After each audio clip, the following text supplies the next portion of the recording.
Hello and welcome to the Empowering Women podcast. When this podcast releases, we'll be headed to my favorite time of the year, which is fall, and the beginning of what I endearingly call conference season. And on October 10th, we'll have my absolute favorite day of the year, which is the Empowering Women in Industry Conference. And if you've not signed up for that yet, you need to put us on pause right now and go do that.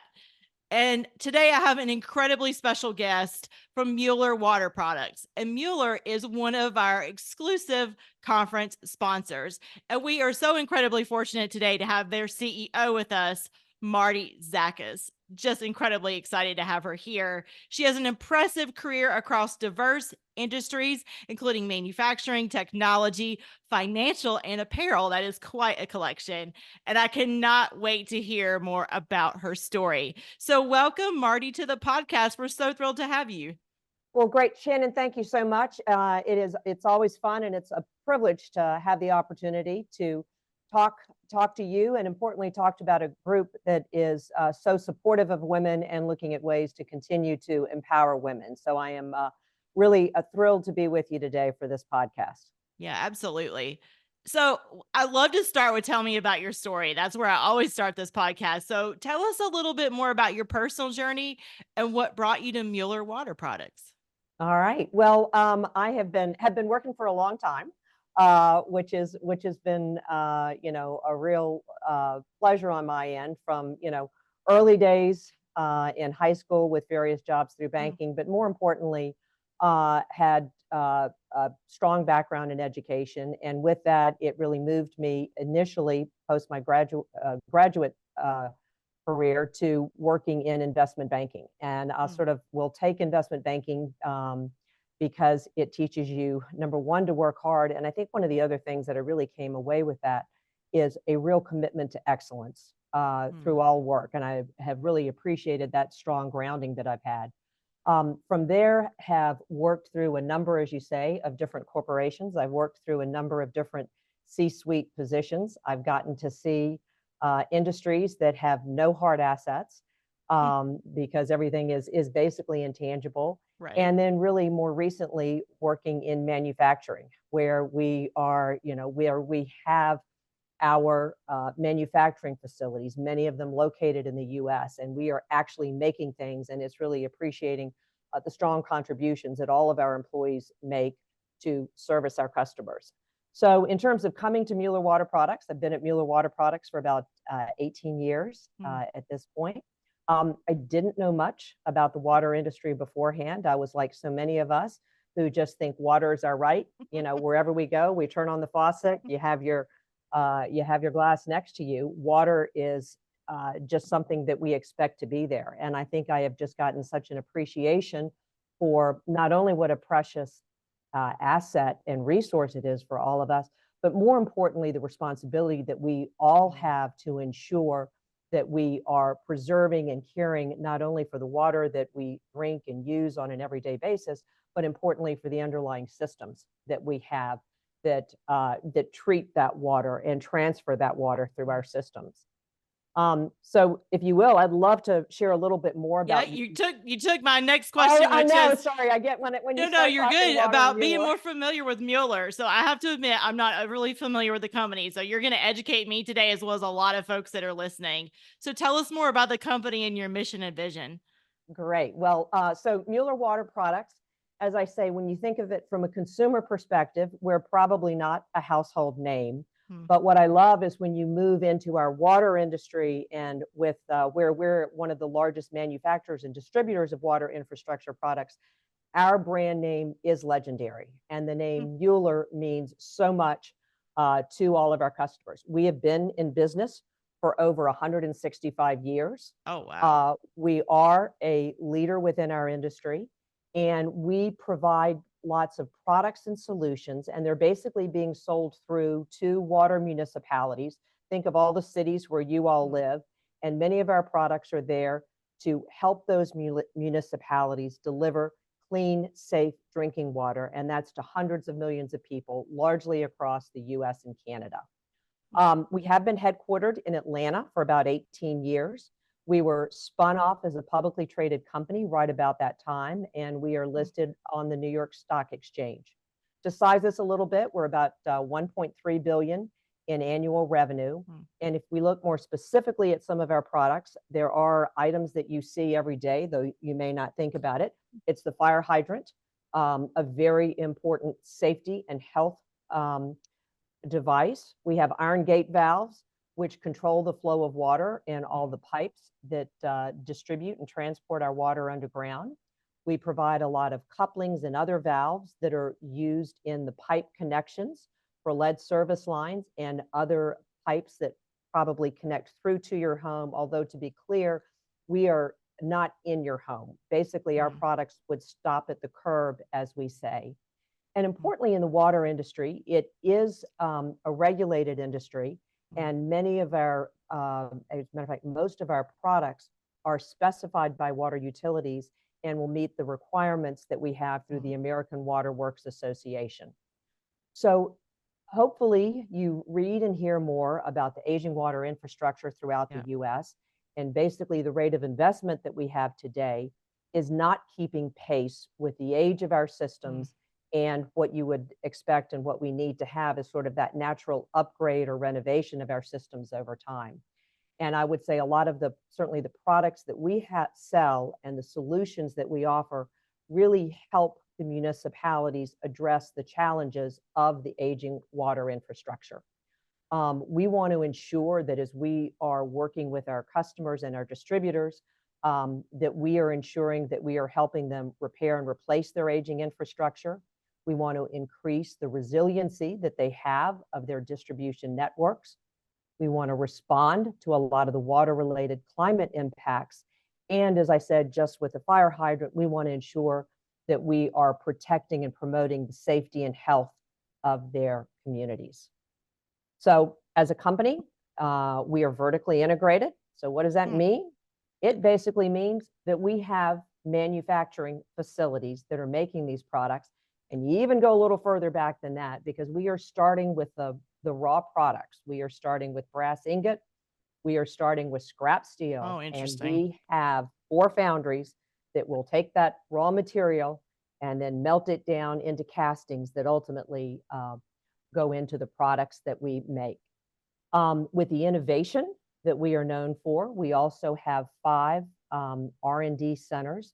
They are actually spread around the globe in the US, in Canada, and overseas as well. And many of those R&D centers are focused certainly on the flow control devices that we have, on leak detection, on software, repair products for piping systems, and pressure management in the water system.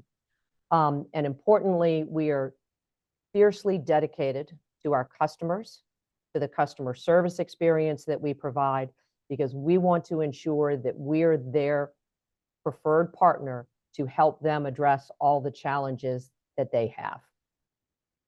Yeah, I really love that you're involved in infrastructure, because I think we all take that for granted. And if anywhere you look, be it bridges or our water system, you're starting, to your point, to see the aging part of it. And you see the busted water main somewhere that's flooding the street, and you're like, oh yeah, we probably should have took care of that 10 or 15 years ago.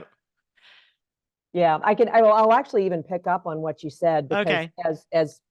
as much as we hate seeing the water crises and, the headline news where you've got water systems that are challenged, you've got water that's been cut off to a % of the population because of a major leak, or because of the quality of the water going in, or because of a detection of lead in the water. And as much as we do not want to see those headline stories, with those headline stories, is I think it does help, broadly the community to understand that water is an area that deserves our investment, because it is so important to everything that we do. It's such a good point, because I think, to your point you made on the outset, I think we forget about it. We assume that drink of water is going to be there, the water in the shower is going to be there, and it may not be if we don't take care of our infrastructure. I think you've sort of answered this question, but I'm going to ask you, what inspires you to be part of Mueller? Yeah, no, look, it's a terrific question. And, as I said, before I started at Mueller, water was I didn't think about it very much, but I would say in the time here, and importantly, the talented people and the dedicated people that are at Mueller Water Products, I think is certainly an inspiration. And I really love what we do. I mean, you sort of talk about purpose-driven companies. You talk about how it's important as an employee to feel good about the products that you produce, how you produce them, and the customers that you serve, and what the ultimate objective and of those products that we are making. And I think sort of that whole feeling so good about how important we are in and around water infrastructure is certainly part of the inspiration. As I said, Mueller may not be a household name, but in our industry, it is a household name. And we are a legendary brand. We have such an incredible heritage back to our founding 165 years ago. You know, our leader at that time was very focused on innovation, was very focused on product quality, and was very focused on the employees of the organization. And I think a lot of that carries through today at Mueller. I'm curious, is there a strategy or initiative in 2024 or beyond that you could publicly share that really is exciting to you or inspiring for your team? Well, you know, when we think about our overall strategic objectives, I think it is continuing to invest in our manufacturing capabilities. And I think that's important because we're dealing with water. We're largely dealing with local municipalities across the US. The fact that we are primarily a domestic manufacturer is important. And the investments that we have made in our manufacturing facilities has been a very important strategic capital initiative. I will tell you, we are coming, we have actually built a brand new brass foundry in Decatur, Illinois. It's exciting. And yeah, it is exciting. It is. Decatur, Illinois was where we were founded. And as we realized that it was imperative that we upgrade or replace the 100-year-old brass foundry that we had there, we made the decision to build a new brass foundry there. And we are close to the final stages of that new brass foundry being up and running. But I think in conjunction with the new brass foundry, and certainly visually, when you look at it as compared to a 100-year-old foundry, you really appreciate the advancements that have been made. And we are also using a new, what's called a lead-free or eco brass, a new brass alloy that we are pouring there, and love the fact that it has a lot of sustainability attributes, which I think will be increasingly important over time as well. So I would say that investment in our manufacturing, and I think the other piece that remains very important as part of our strategic vision going forward is, as we continue to look for innovative ways that we can help municipalities. I think I used the word resiliency earlier, but how can they take the dollars that they have, and how can we help them learn how to spend those dollars more efficiently to address the challenges to upgrade their infrastructure? Because there are going to be limited dollars at the end of the day. But if we can help them through some of our products and our technology, and help them understand how they can use those dollars more efficiently. And I would say that remains a key component of our strategy.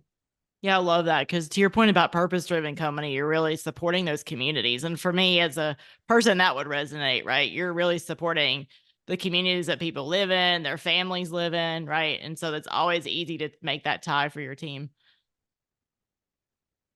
So I think our audience knows this, but if they don't, I want to make sure they know it.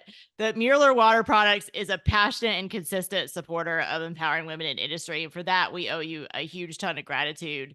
You play a prominent role at many of our events, including the annual conference that's coming up, and it has happened in prior years.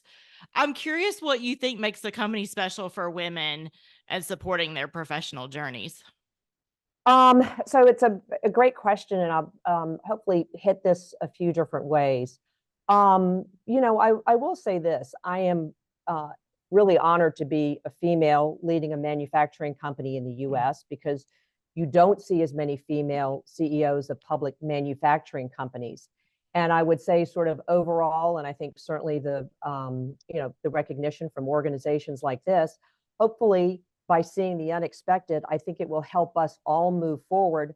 And I'm hoping that in the future, we will see more and more female CEOs in the manufacturing industry and that it becomes expected. So I think that is, ultimately a lot of what we want to achieve. I love knowing and seeing, even within the water industry, the number of women that are in leadership roles. And I think when you go out and you look at a lot of the municipalities and all, and you really appreciate the number of females that are in leadership roles. But specifically, when I look at Mueller and other ways that we think about it, it's very important that from hiring and promoting and developing, those are all areas that we need to think about in the women across our organization. If we start at our board level, I think we set the stage very well. We have got 4 females on our board of directors. That is 36%, 4 out of the 11 on our board. And when I look at 2 of our committees, they are chaired by female directors. Lydia Thomas chairs our Nominating and Corporate Governance Committee, and Christine Ortiz chairs our Environmental Health and Safety Committee. So I love that we see the leadership truly from the top at the board level. Picking up on some other areas, that I think Mueller strives to have an organization that looks to promote and sponsor. We've had some benefit changes at Mueller. And I think really pleased to see, particularly in the manufacturing industry, that we have a very competitive paid parental leave policy. For the birth parent of a child, we have 12 weeks of leave paid at 100%. And for the non-birth parent or adoptive parents, they are eligible for 4 weeks of paid parental leave. Importantly as well, we have a specific maternity program through our medical insurance. And for any employees or dependents that complete that program, we give them a reward for their participation because we know how important that care is during that time. We've also increased some of the fertility benefits that we offer through our medical plan in recent years. So those are some of the ways that we have worked to continue to encourage and promote women throughout the organization. Yeah, I love the leave part because I think what I've learned, this is also about maybe disabilities in particular, but when a particular group thrives, it doesn't mean the other people don't that aren't in that particular group. The whole, like in the case that you gave in terms of family leave, it helps a non-birth parent as well, which can often be a man. And or adoptive parents, and it helps them also support their family. So it's not only helping women, it's helping families as a whole, which I really like that you're doing that. I'm curious how the partnership you think has benefited yourself and the Mueller team with empowering women in industry. Again, a great question. And I really have to start off because I was spending some time. Y'all have a great website. So I think, shout out to Charlie Matthews on that one. I can't take credit for that one. No, but that is important because as you're looking for, the more independent areas that you can go, right. And I would say not only with the podcast that you do, but with the other resources, the upcoming conference and everything, I think that is a benefit, clearly for Mueller and for others as well. I am know that we have 4 of our employees that were recently announced as nominees for the 2024 Empowering Women Awards. And so pleased to see those nominees, knowing who they are and valuing so much the role that they play in our organization in their respective areas.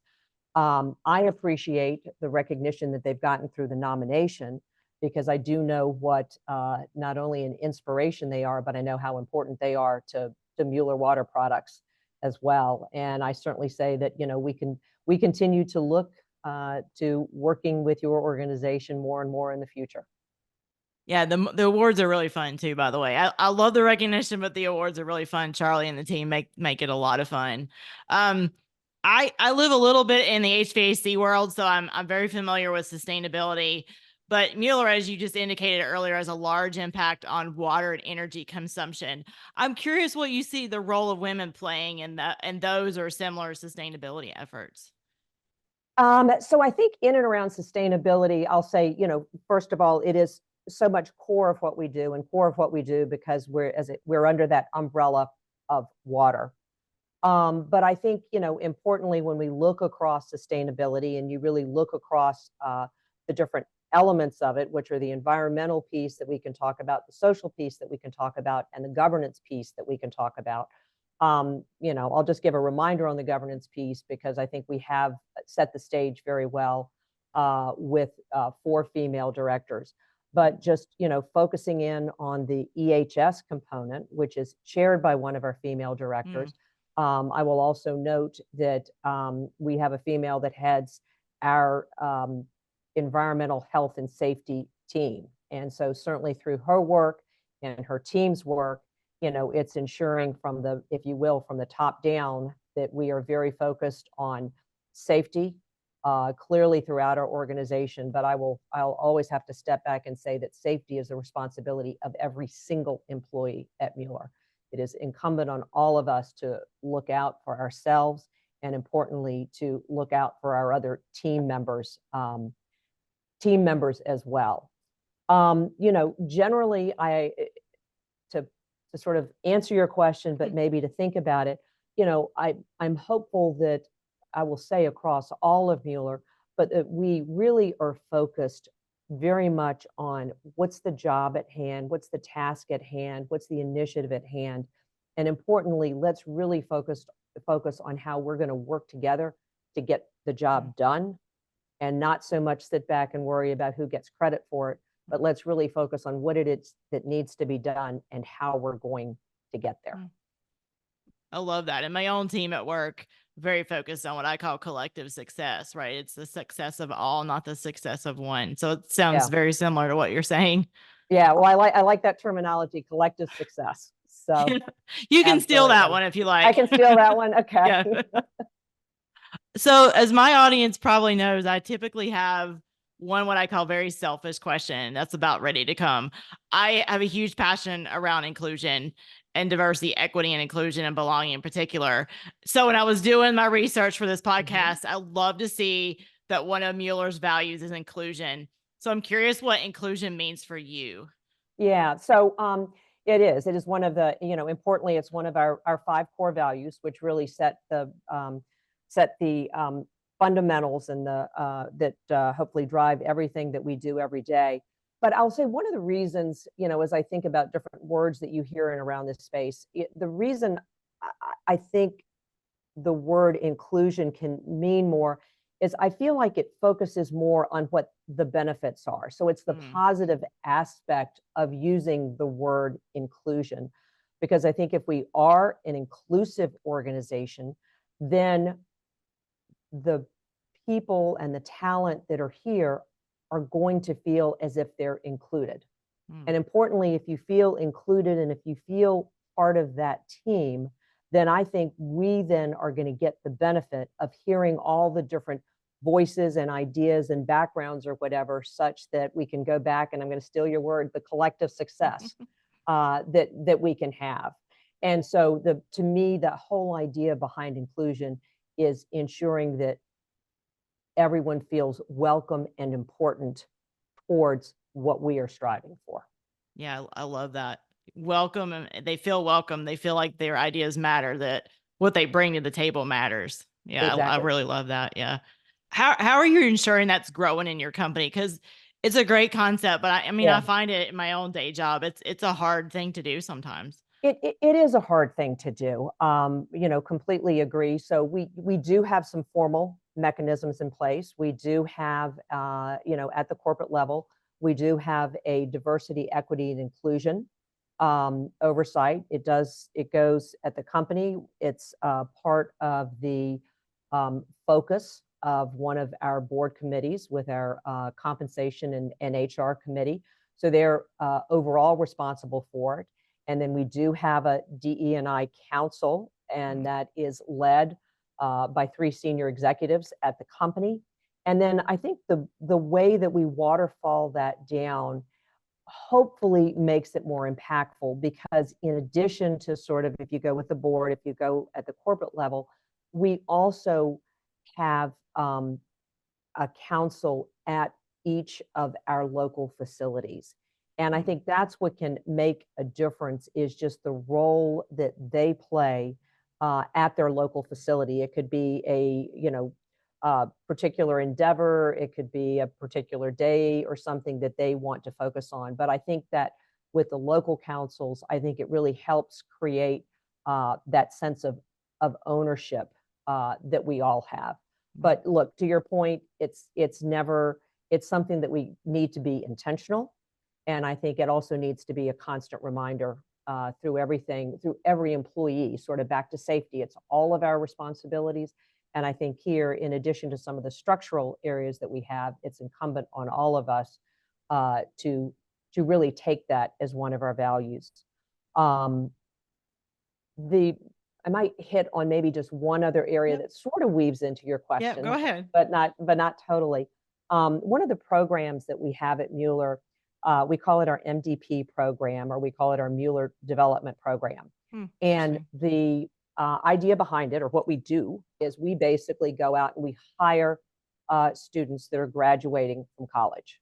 We'll look across different fields. We were looking at engineering and finance and supply chain and HR and other areas to bring in young talent. And importantly, as we bring in that talent, it's then incumbent upon us to ensure that they get some great training, rotating them through different programs, exposing them overall to the overall company.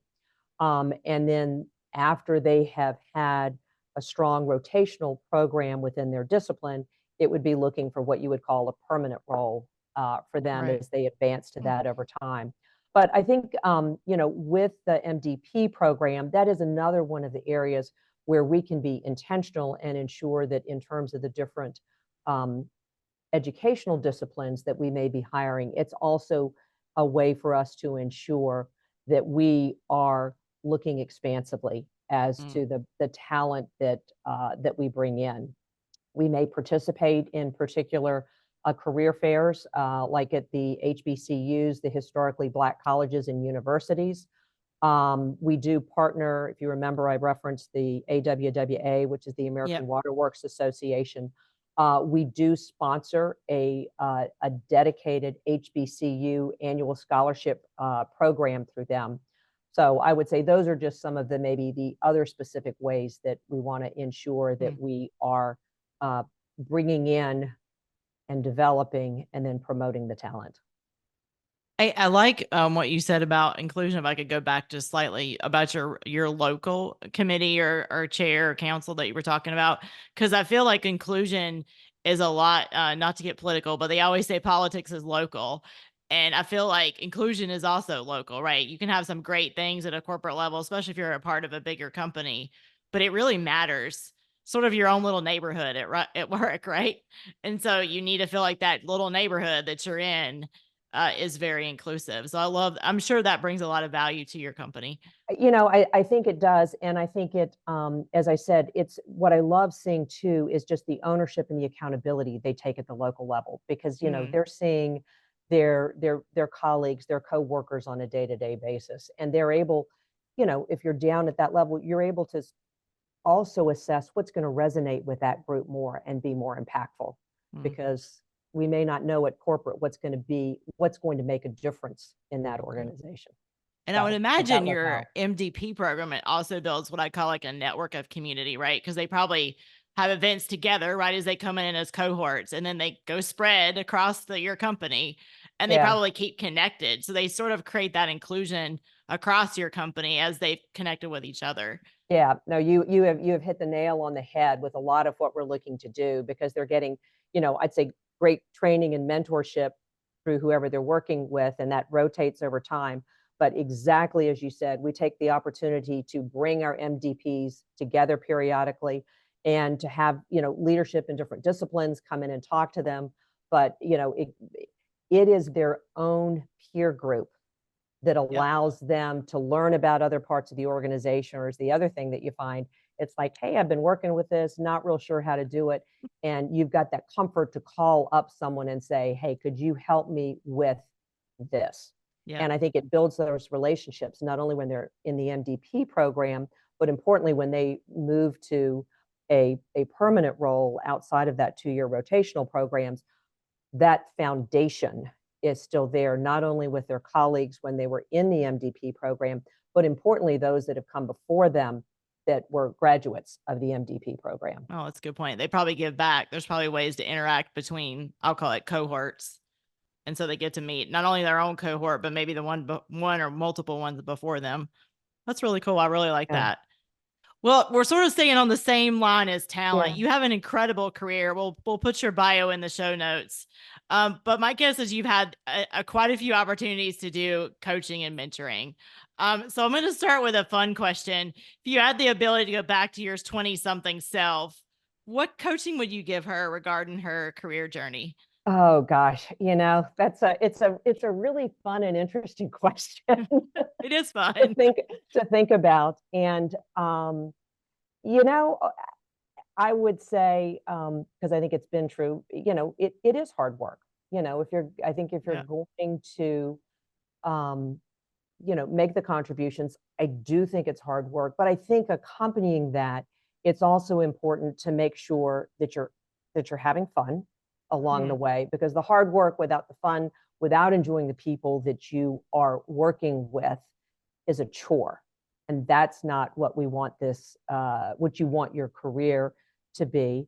And then importantly too, I think as you're thinking through it, you want to feel that the contributions that you're making or the organization that you're working with are making important contributions. So I think it's just that reassurance that it is making a difference, with the hard work that's going into it. I think the other piece, and I will say this is, we talk about values, we talk about the corporate values that we have. But I think you also need to have your own personal set of values. And as you go through this, just ensure that you've got your baseline of what your values are, and you ensure that that is also an integral part of the work that you're doing and the organizations that you are part of. Oh, I think that is so true. That is great advice. We're definitely going to put that one in the quotes. Know your own values and making sure that aligns with whatever companies or organizations that you're choosing to be a part of. Do those values align? Yeah, I love that. Yeah, agreed. I had another question. You sort of answered it, but I'll give you an opportunity if you think of others. Are there any skills you think are critical in today's workforce? If you were advising, let's say, younger in their career. Yeah, so I could, I will say one thing. I could go back and I could throw out being adept at AI today if I wanted to. But, having spent a long time in the workforce, I think probably what the most important thing is to be adaptable and be curious. Because whatever the headlines are today, they're going to change. Yep.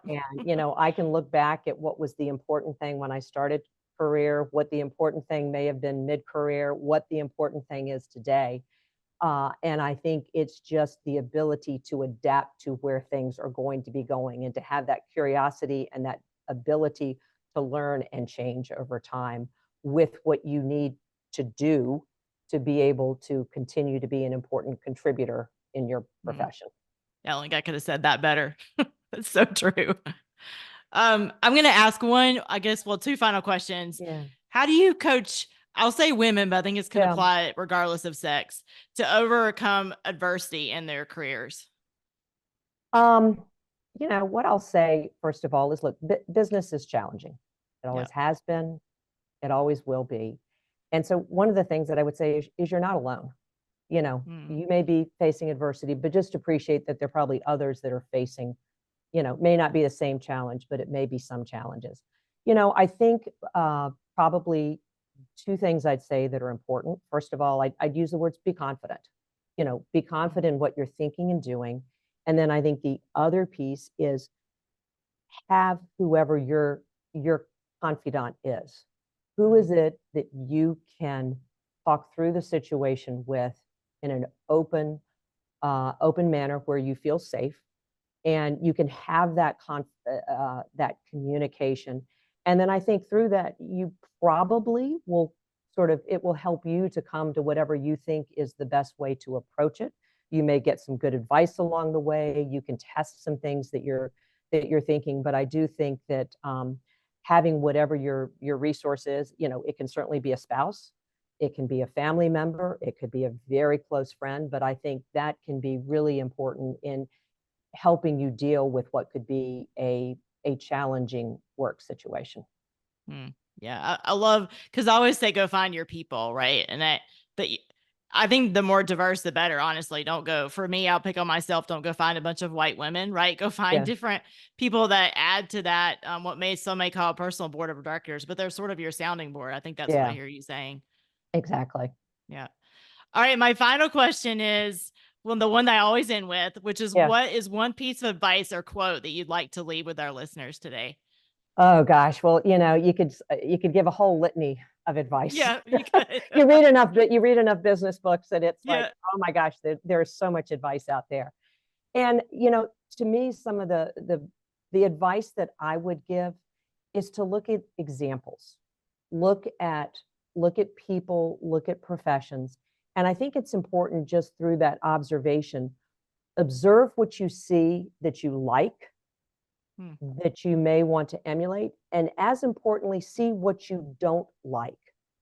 And then you can take that to say, I don't want that to be part of my toolkit because I don't like the way that's going. So I think, there's a lot of advice. I could give a great list of advice. We have 4 children, and they have probably heard far too much advice over the years. There's a book in your future, maybe, where you can share that advice. Yeah, but I do think it's just, examine who you think is doing a good job and what extracts of that you think can be helpful to you and what you don't like. So perfect. That is a beautiful way to end, Martie. I couldn't end it better myself. On behalf of Empowering Women in Industry, thank you, for being with us today, but thank you for your wonderful multi-year support of an organization that I believe is truly making a difference, not just for women, but for the workplace in general. Thank you so much for being here. Well, great. Well, Shannon, thank you so much. I have really enjoyed the conversation with you. I've got collective success now. So, but thank you very much. And most importantly, thank you so much for the organization and what you are doing to help empower women and provide them the resources and I think the recognition as well, which we love to see. Yeah, perfect. Well, thank you, everyone. Thank you, Martie. I will see you again in a month. Hang in there, everybody. Have a good day.